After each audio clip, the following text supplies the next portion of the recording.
আসসালামু আলাইকুম।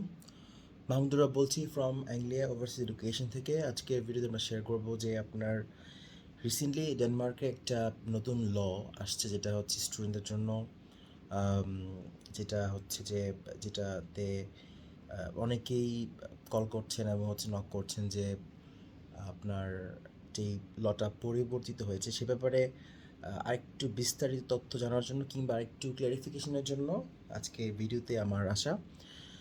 So, in Denmark, a new law restricts work permit eligibility for foreign students in non-state approved higher education programs, including those from third countries. So, the students are now barred from obtaining limited work permits. So, যেমন বর্তমানে like যারা হচ্ছে যে এই 2nd of May থেকে এটা কার্যকর হয়েছে, 2nd of May আগে যারা অ্যাপ্লিকেশন করেছেন তাদের জন্য এটা অ্যাপ্লিকেবল না। বাট 2nd of May থেকে আজকে আমি ভিডিওটা ধারণ করছি, আজকে হচ্ছে 12th of May। সো আপনার অলরেডি এটা স্টার্ট হয়ে গিয়েছে। সো নেক্সট ইনটেকে যারা হচ্ছে আপনার ডেনমার্কে প্রাইভেট ইনস্টিটিউটসগুলোতে ভর্তি হবেন, সো প্রাইভেটে যারা ভর্তি হবেন আপনাদের যেটা নতুন যে ল, সেক্ষেত্রে আপনার কাজ করার যে অনুমতি বা অনুমোদন ছিল সেটা আর থাকছে না। So the students are now barred from obtaining limited work permits, 6-month jobs or stays, and the right to bring family members. The change effective already 2nd of May থেকে, and it aims to ensure that students' visas are primarily for study and not for employment. So more detailed breakdown যদি করি যে non-state approved programs, the new law specifically targets students enrolled in private or non-accredited higher education institutions where the quality of education may be questionable.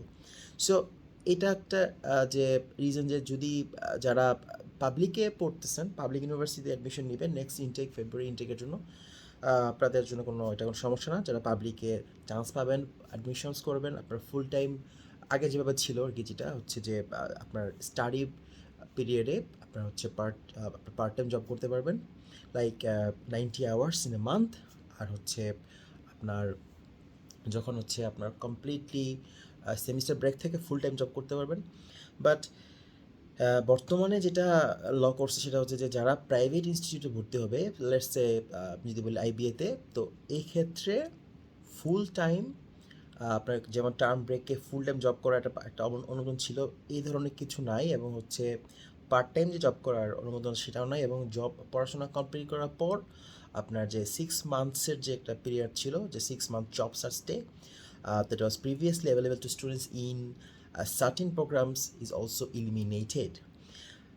So এবং another thing is that যেটা হচ্ছে যে আপনার ফ্যামিলিকে যে আপনারা সাপোজ ফ্যামিলিকে bring করতে পারতেন, যে স্পাউস ফুল টাইম জব করতে পারতো, এটাও বার করা হয়েছে। So students in these programs will no longer be granted work permits which previously allowed them to work part-time or for a limited period.